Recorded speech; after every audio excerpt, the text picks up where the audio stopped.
আৰু যোৱা 22 জানুৱাৰীৰ পিছৰ পৰাই ভক্তগণ তালৈ যোৱাৰ বাবে ভাৰত চৰকাৰে বিভিন্ন ধৰণৰ ব্যৱস্থা কৰিছে আৰু ৰেল বিভাগে এই বিশেষ আস্থা স্পেচিয়েল দেশৰ বিভিন্ন ঠাইৰ পৰা পঠাইছে। আজি ইয়াত উপস্থিত থকা ৰাম ভক্তসকল এইটো কাৰণে গৌৰৱৰ অংশীদাৰ, তেখেতলোকৰ কিবা পুণ্যৰ ফল যে উত্তৰ পূৰ্বাঞ্চলৰ পৰা আজি যিখন ট্ৰেইন চলিব সেইখন হ'ল উত্তৰ পূৰ্বাঞ্চলৰ পৰা চলা অযোধ্যালৈ চলা প্ৰথমখন আস্থা স্পেচিয়েল।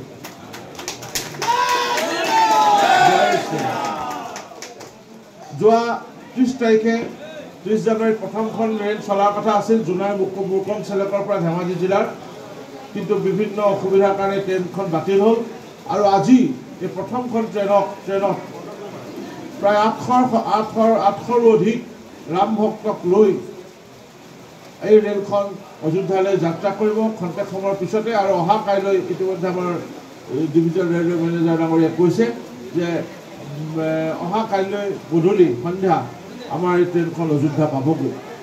আৰু আপোনালোকে এই সময়ছোৱাত যাতে কোনো ধৰণৰ কালি আমি আমাৰ ৰাম ভক্তসকলৰ প্ৰমুখ যিসকল যাত্ৰী তেখেতসকলৰ লগত আমি অলপ তাৰ কাৰণে ব্যৱস্থা কৰা হৈছে।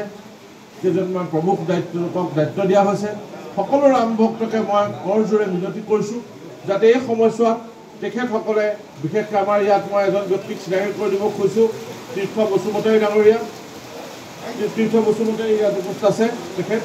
তেখেতে আপোনালোকক আমাৰ ৰাম ভক্তসকলক নেতৃত্ব দি যাব আপোনালোক অযোধ্যালৈকে, আৰু মই তেখেতক চিনাকি কৰি দিছোঁ।